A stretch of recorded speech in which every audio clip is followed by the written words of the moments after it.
A good friend of mine and I were talking a few months ago about life in video games. They said, nothing is forever and you can only live in the past for so long. What she meant by this is that while we can reminisce and worship the glory days of early internet pop video game culture, it can be finite as time is our worst enemy. I grew up in the early to mid to late 2000s. I was 2 when Halo CE came out, 5 when Halo 2 released, and 8 years when Halo 3 finished the fight. During the sixth and seventh generation of video games, I was very naive, pure, innocent, and didn't think too much of what was going on in the world. The economy was stable, wars were happening, MySpace and YouTube launched. It was all good. Then Halo Reach released in September of 2010. I was 11. Halo 4, I was 13. Halo 5, I was 16. By the time Halo Infinite dropped on November 15, 2021, I can recall the words I said that day. Yeah, this needs work. I have then stuck with the live service game since then. I never once hated the devs or anybody at fault for the way it is. I focused too much on college education and checked in and out periodically, and at the time I was on anxiety medicine. I didn't think much of the resentment slash negativity around him.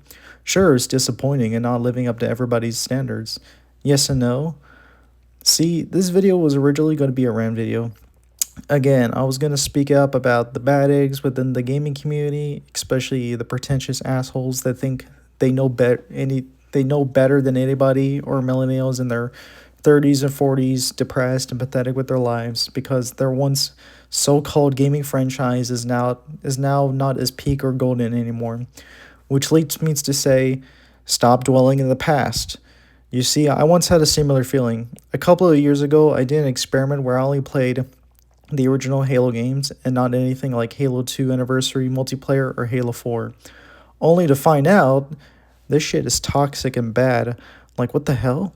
It doesn't help that I've seen people on YouTube or Discord gatekeeping for newcomers who want to try it, which, by the way, if you ever do that, you're an absolute heretic. Stop trying to bar the integrity of the franchise and think you can give an echo chamber. It's not fair and it doesn't work like that. Let me give you an example of the common resentment for those historians out there. The Roman Empire was considered one of the greatest civilizations on the earth. It lasted for centuries, and when Caesar took control, he turned it from a republic into a tyrannical rule over most of Europe and some parts of Africa. To refer to what my friend said, nothing is forever. Sure, there was the Pax Romana, which means Roman peace, but by the time the empire collapsed, the infrastructure changed. Times changed. Anything gold cannot be preserved for that specific amount of time. Why am I bringing this up? Because I think it's ridiculous and absurd that video game nerds, of all people, have nothing to do but doom and gloom to worry about this shit. Let me give you a piece of advice. Move on and accept the future. The future can be a scary concept, and time is yet again our worst enemy. The gaming industry has definitely changed, and what seems like they are losing hope and faith, they have ruined their expectations. You ever wonder why I don't make like 10 million videos about why Halo is garbage now? It's because I have a cautiously optimistic view in life. It's like Star Wars. What people consider the peak years of it from 1977 to 2012, when Lucas sold the franchise to Disney. Like, yeah, sure, I don't like the sequels, but I don't go around and trashing it on my as my personality and tell newcomers to avoid them. No, never. Absolutely. It's just barbaric, which describes these negative and pessimistic Halo fans with the community. The past can only be a limit, and our brains can only so much handle. Nostalgia is like one hell of a drug, but be careful because too much of it can damage your perception, your happiness, and how you live. That's why I do not take sides with neither Bungie nor Halo Studios because there is no benefit from doing so. It's a double edged sword, and it will only lead to both sides shooting themselves in the foot because they can't get along. I mean, if you think about it, like, if you grew up on the games now as an adult, like I am in my 20s, you'll probably have a much more better view on the franchise than, say, if you were like a 90s kid who grew up on video games.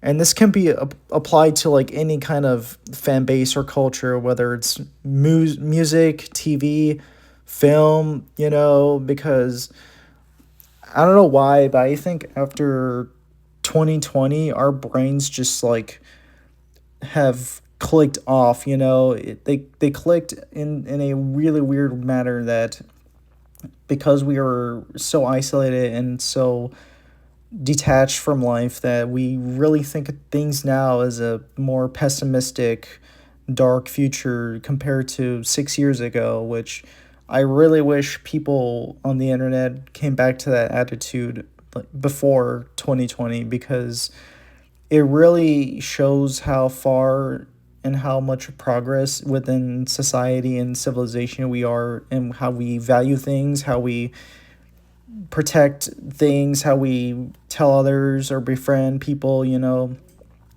Like, sure, yeah, things change for the better or the worst, but it isn't entirely that bad, especially when big changes evolve over time, you know, because people aren't used to that. They are much more conformed to the standards, they're much conformed to the traditions of things in video games.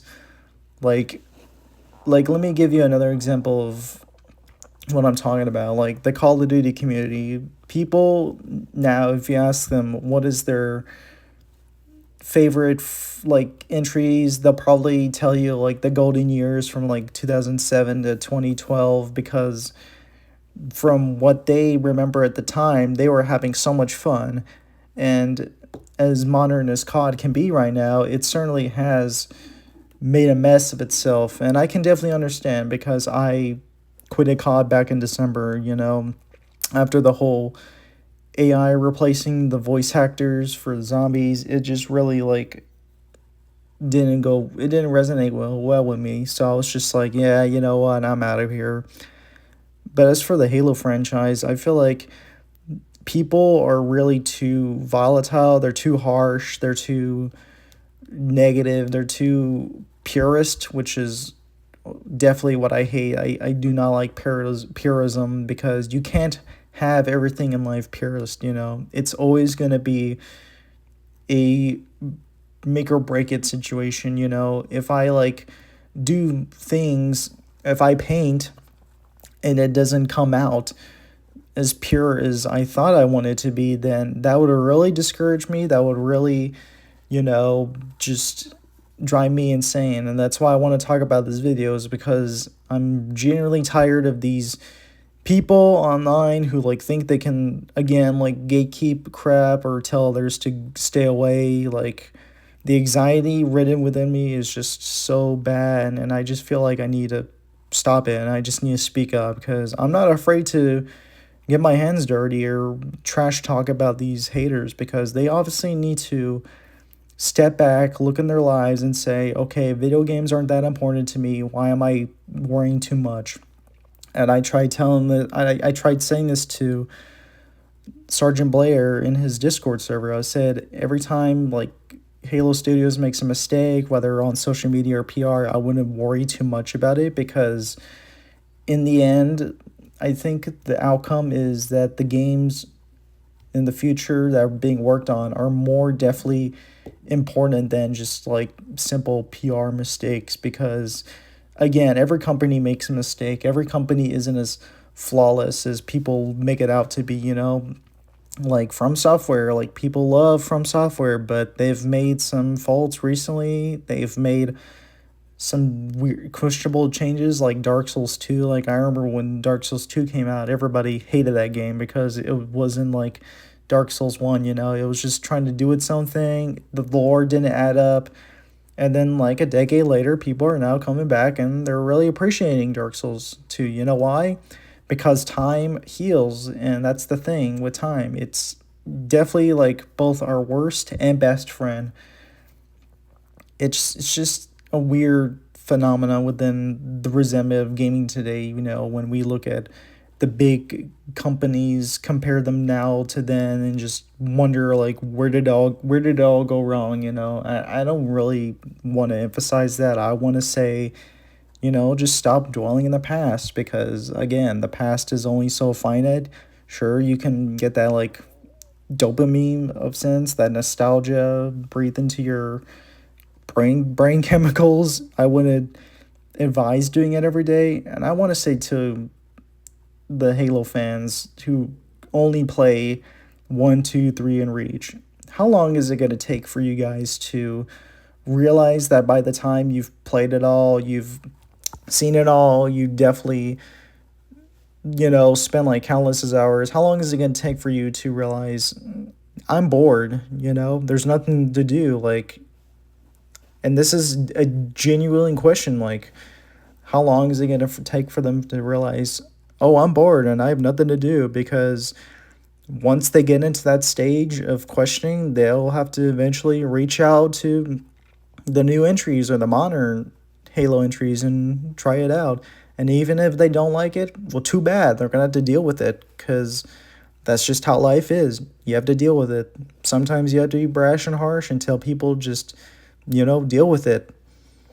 Just, just stop. Just stop crying. Go away. Go somewhere else to tell your troubles with or whatever, because we don't need that negativity in the community. We don't need the really negative bad eggs that blend well into the criticisms of what actually needs to be done.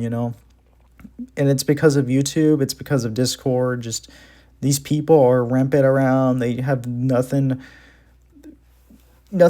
positive or optimistic to say because, they're just like, oh, back in my day, video games used to be good. And I realized about that. Like, as kids and teens, we had it so much better back then. Like, I really do. We really had it so much better back then.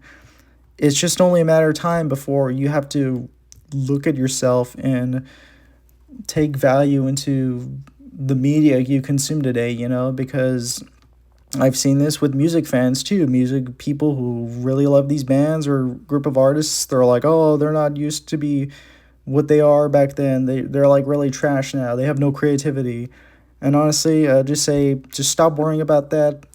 Just stop. Just take some breather, take some time, stick with your friends, and most importantly, stay in your own lane.